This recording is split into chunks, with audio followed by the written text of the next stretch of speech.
नमस्कार दोस्तों। मुझे पता है आप हमारी कहानी को अंत तक सुनते हैं लेकिन चैनल को सब्सक्राइब नहीं करते हो। दोस्तों, ये हमारी न्यू चैनल है, इसलिए आपका साथ चाहिए। आपको बस सब्सक्राइब का बटन ही दबाना है, जिससे मुझे मोटिवेशन मिलेगा। दोस्तों, अगर किसी महिला को मुझसे हुकअप या मीटअप करना हो तो मेरे डिस्क्रिप्शन में मेरी ईमेल आईडी पर ईमेल कर सकते हो। तो आइए शुरू करते हैं कहानी। आज की स्टोरी रियाज नाम के एक लड़के की है और उसी की स्टोरी में आपको आज सुनाने वाला हूँ।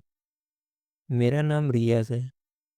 मैं बरेली जिला का रहने वाला हूँ। मैं देखने में ठीक ठाक हूँ। मेरी लंबाई लगभग 5 फीट 10 इंच है। आज मैं एक स्टोरी सुना रहा हूँ। ये इंडियन भाभी की स्टोरी मेरी एक पड़ोसन भाभी की है। शुरू में उनको भाभी बोलता था और उनके पति से मेरी अच्छी दोस्ती थी। इसी वजह से उनके घर मेरा आना जाना शुरू हो गया था।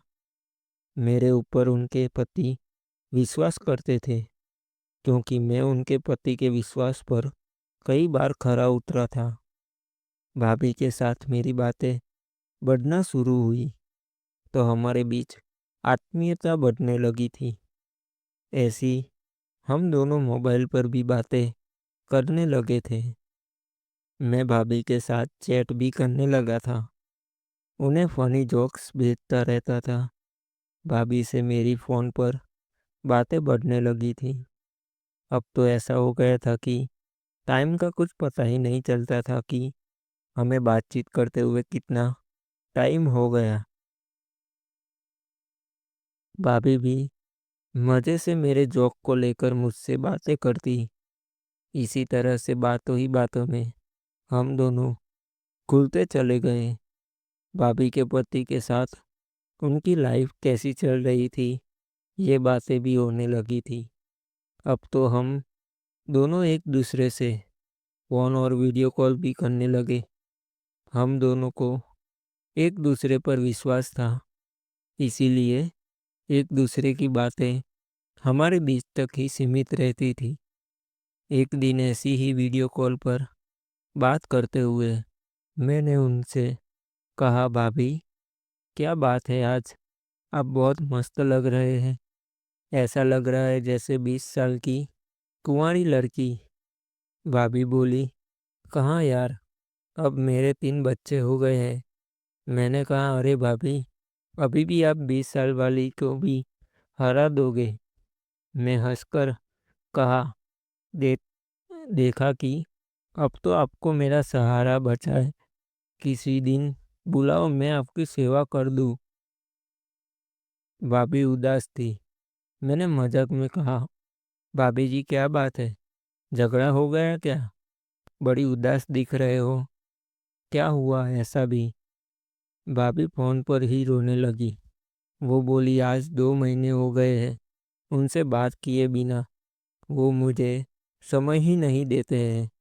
मैंने कहा, भाभी म- मैं हूं ना। भाभी ने कहा, क्या सच में तुम मेरे लिए कुछ कर सकते हो?